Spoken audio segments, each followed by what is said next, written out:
Hello दोस्तों, स्वागत है आप सभी का। पिछली वीडियो में हम लोगों ने चर्चा की थी कि किस तरह से 7वें चरण के नोटिफिकेशन में देरी हो सकती है और नियमावली 2020 में संशोधन होने की बात पूर्णतः सत्य है। कुछ लोगों ने ये भी कहना शुरू कर दिया और बाकी लोगों ने हमारी इस खबर को कॉपी करके चलाना भी शुरू कर दिया। लेकिन हम लगभग देख रहे हैं कि एक सप्ताह से एक ही खबर को वो खींचे जा रहा है, क्योंकि कोई अपडेट तो उनके पास वैसे भी नहीं है।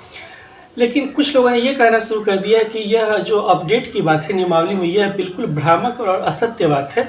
तो सबसे पहले तो हम लोग यह स्पष्ट कर देना चाहते हैं कि हम स्टाम्प पेपर पर लिख के देने के लिए तैयार हैं कि या तो नियमावली 2020 में संशोधन होगा, और अगर संशोधन नहीं होता है तो फिर एक बात आप लोग भी स्पष्ट हो जाइए, आज ही स्पष्ट हो जाइए कि आवेदन फिर ऑफलाइन तरीके से होगा जैसे कि पुराने समय में होता था। क्योंकि नियमावली का पॉइंट 10(4) जो है, सबसे पहले हम लोगों ने आपको बताया था कि पॉइंट 10(4) जो है ये कॉन्ट्राडिक्शन है, एक विरोधाभास है। क्योंकि पॉइंट 10(4) जो है नियमावली का, यह कहता है कि आवेदन ऑफलाइन होगा, हाथों हाथ आवेदन लिया जाएगा या फिर स्पीड पोस्ट से लिया जाएगा। अब जिस तरह से शिक्षा सचिव जो है, इन्होंने चर्चा की थी कि 7वें चरण में जो आवेदन है यह ऑफलाइन नहीं होकर ऑनलाइन होगा। तो अगर आपको ऑनलाइन आवेदन करवाना है तो आपको अपनी नियमावली में संशोधन करना ही पड़ेगा, इसलिए नियमावली में संशोधन हो रहा है। आप में से बहुत सारे लोग के अलग अलग प्रश्न रहते हैं, सारे के प्रश्नों को सम्मिलित कर रहे हैं इस वीडियो में। सबसे पहला जो प्रश्न रहता है कि क्या वास्तव में अप्रैल में नोटिफिकेशन आने जा रहा है 7वें चरण का।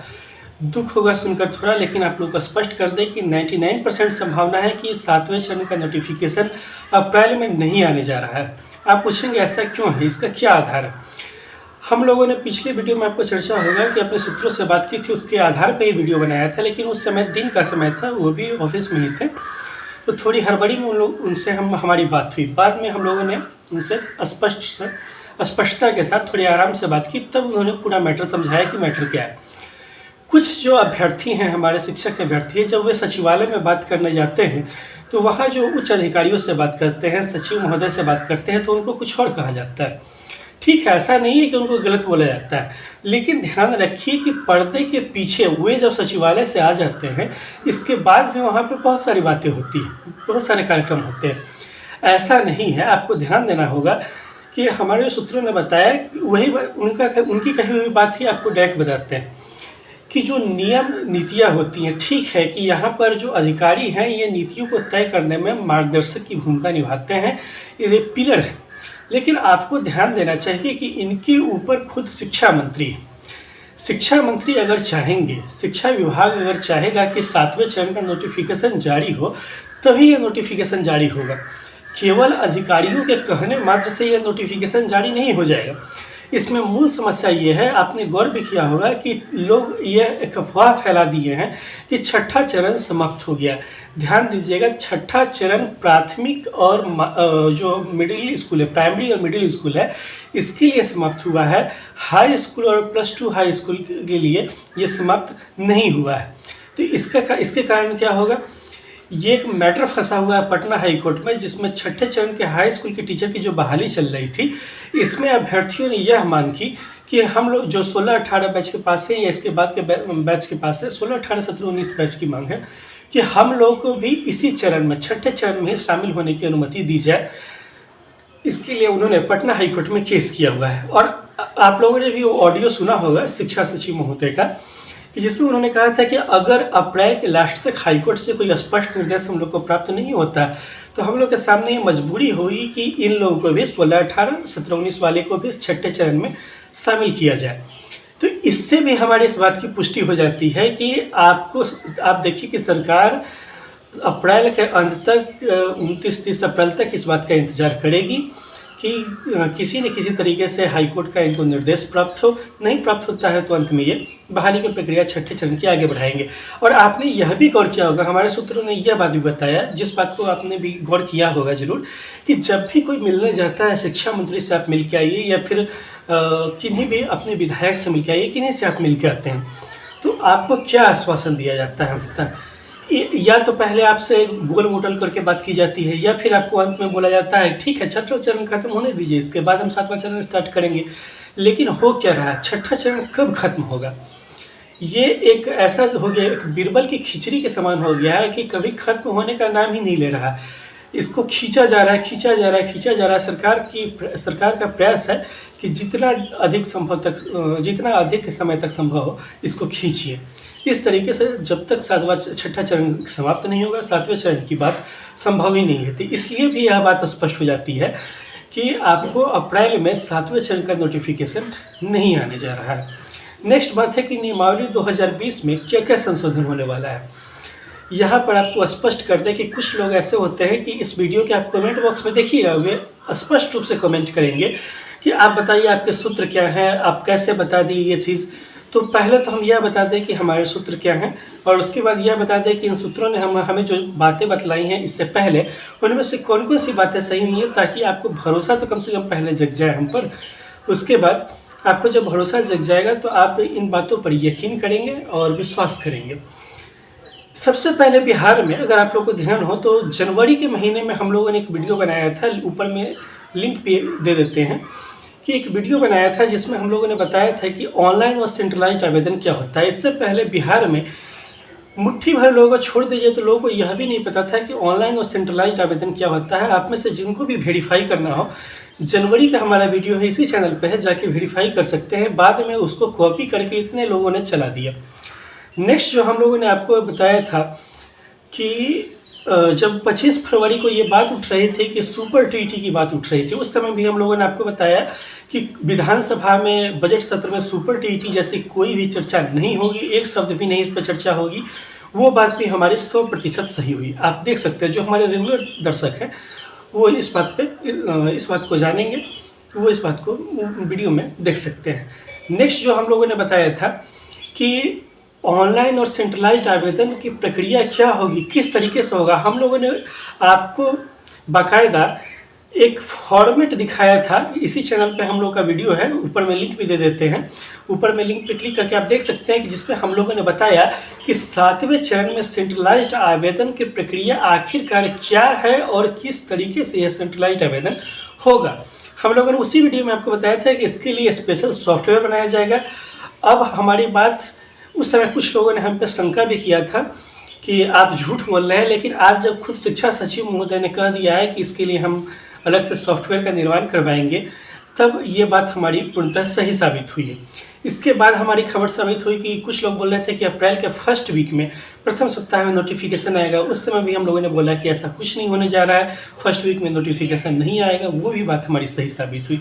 तो दोस्तों आप ये देखते हैं कि कुछ बातें क्या होती हैं कि आज की आज आपको सही नहीं नज़र आएंगी, क्योंकि ऐसा तो नहीं है कि हमने जो बोल दिया यहाँ पर इसी समय शिक्षा मंत्री आके खुद इस बात को प्रूफ कर देंगे, ऐसा तो नहीं होगा। जब समय बीतेगा उसके बाद ये बातें सही नज़र आती हैं।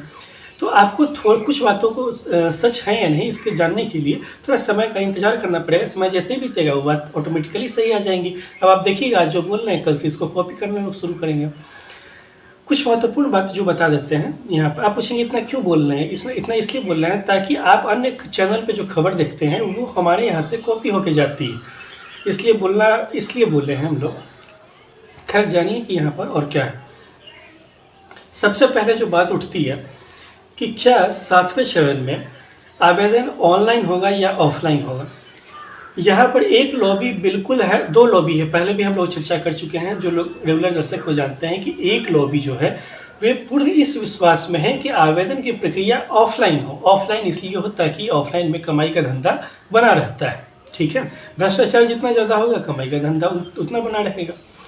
तो ये लॉबी पूरा अपना प्रयास करती है कि ऑफलाइन ही आवेदन हो। दूसरा ये है कि जो अभ्यर्थियों की तरफ से प्रेशर है और जो सरकार के कुछ वरिष्ठ अधिकारी हैं, जो युवा हैं, इनका प्रयास है कि आवेदन ऑनलाइन तरीके से हो ताकि झंझट कम से कम हो। और सरकार पे जो कीचड़ उछलते रहता है कि भ्रष्टाचार यहाँ पर इतना हुआ, ऐसे हुआ, परेशानी इतनी हुई, ये जो काउंसलिंग तक आप देखते रहिए कितनी परेशानी हुई, तो ये प्रक्रिया थोड़ी कम हो, बंद हो, भ्रष्टाचार बंद हो, ठीक है।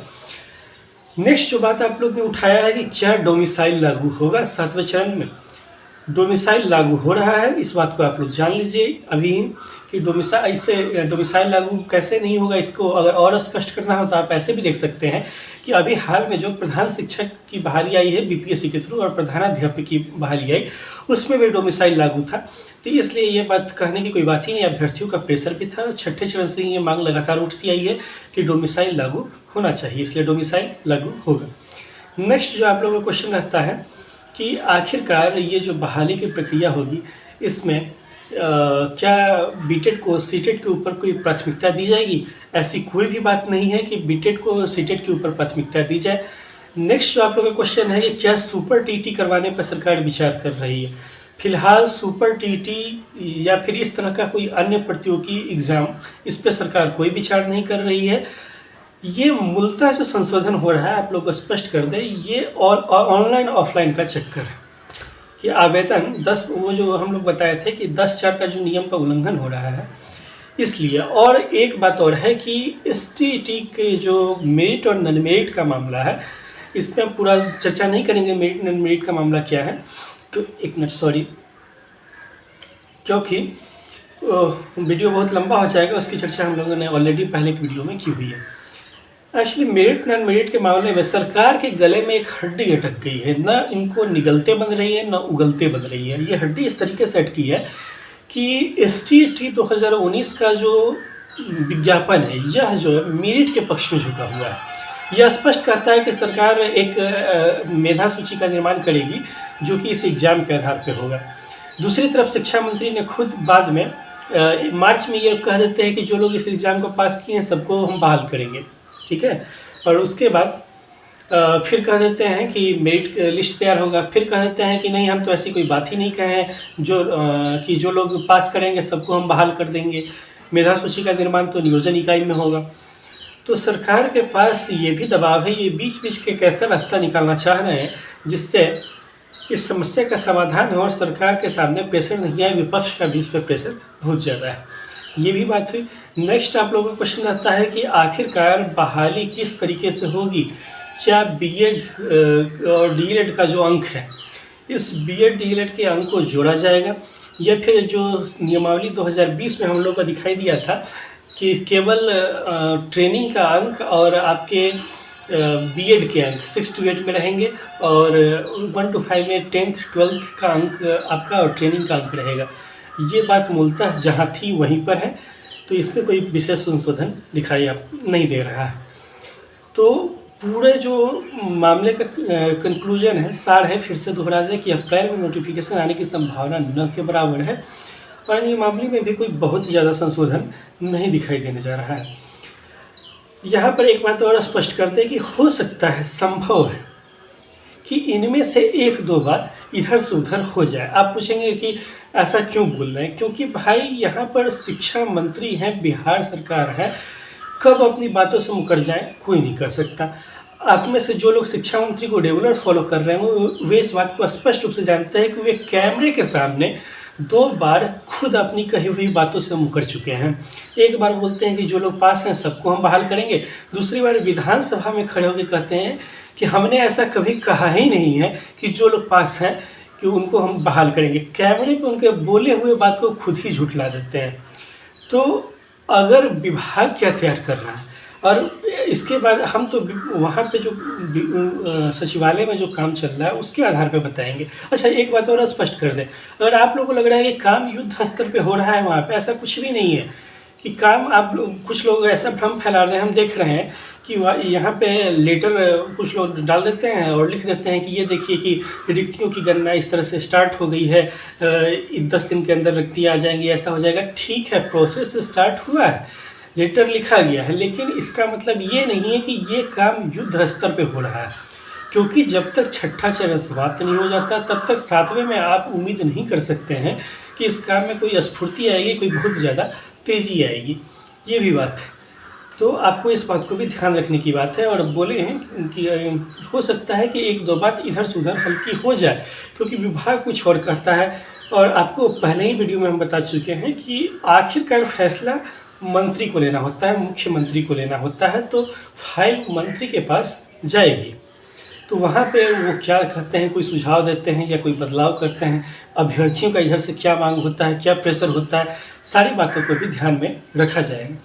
तो आज की वीडियो में इतना ही। फिर बहुत लंबा वीडियो हो गया है, और कोई स्पष्टीकरण हो तो आप लोग नीचे कमेंट करके पूछ सकते हैं। नेक्स्ट वीडियो में फिर आपसे मुलाकात होगी। तब तक के लिए धन्यवाद। Thank you.